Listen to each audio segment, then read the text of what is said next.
Assalamualaikum warahmatullahi wabarakatuh, Buya. Assalamualaikum warahmatullahi wabarakatuh. Saya izin bertanya, Buya. Apa seorang orang tua boleh menikahkan anaknya karena alasan ingin menjauhkan dari zina dan ingin anaknya berubah, tapi anaknya jelas-jelas belum punya bekal untuk membangun rumah tangga, belum mampu dalam segala hal, bahkan belum mempunyai pekerjaan, masih suka main malam, sampai sering meninggalkan sholat. Bagaimana itu hukumnya, Buya? Mohon penjelasannya. Wassalamualaikum warahmatullahi wabarakatuh. Waalaikumsalam warahmatullahi wabarakatuh.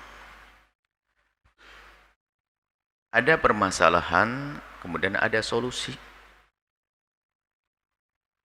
Selagi tidak bermasalah, kita tidak perlu bingung mencarikan solusi.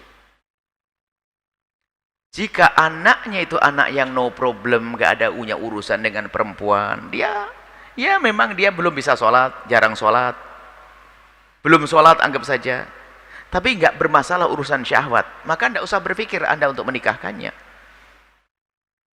Karena permasalahannya bukan di urusan syahwat. Dia belum bisa sholat, belum rajin sholat dan sebagainya. Urusan perempuan dia sama sekali nggak ada sama orang semacam itu. Dia hanya iseng saja, malas sholat dan sebagainya. Maka bagi dia adalah pernikahan bukan sebuah solusi dong. Karena apa? Dia bukan urusan syahwat. Nah, begitu sebaliknya.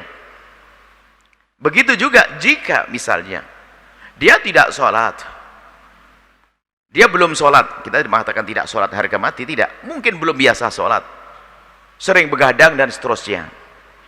Kemudian kita menemukan sepertinya urusan syahwat kayaknya bahaya, kan bisa kita baca komunikasinya dengan siapa dan seterusnya. Nah, jika keadaannya semacam itu, tentunya kalau yang pertama tadi solusinya ya kita ajari sholat, kita dekatkan pada sholat dengan cara yang indah, bukan disuruh sholat gini-gini, dia akan marah. Anak yang tidak sholat disuruh sholat langsung dia tersinggung dia.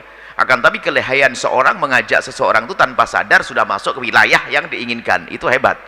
Jadi namanya hikmah. Ini yang pertama. Yang kedua adalah sudah nggak sholat lalu urusan syahwat bergolak.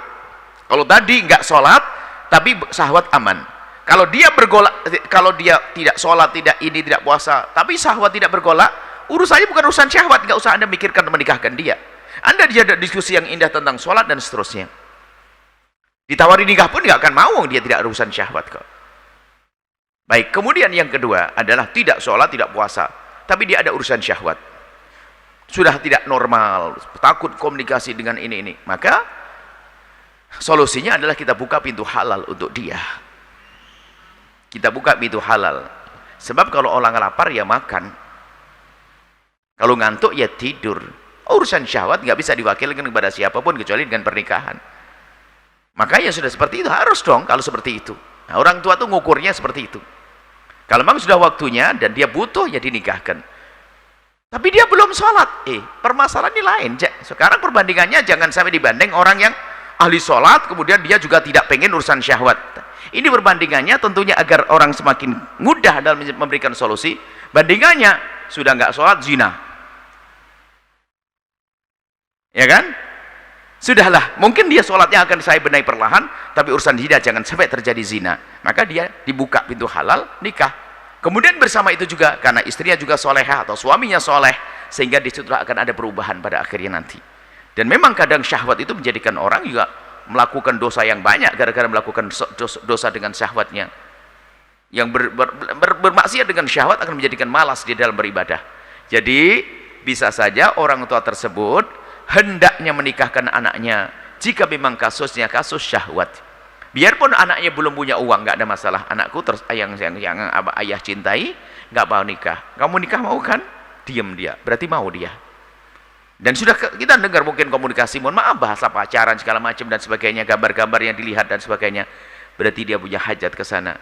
Maka orang tua hebat. Yang penting anaknya jangan masuk zina, dinikahkan, dibiayai dan seterusnya. Dia belum punya kerjaan, nanti akan punya kerjaan.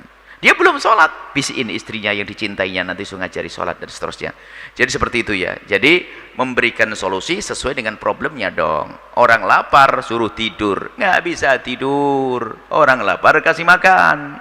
Seperti itu. Jadi lihat permasalahannya apa, baru kasih solusinya. Wallahu a'lam bishawab. Setelah Anda menyaksikan video ini, Jangan lupa berselawat kepada baginda Nabi Muhammad sallallahu alaihi wa alihi wa sahbihi wasallam.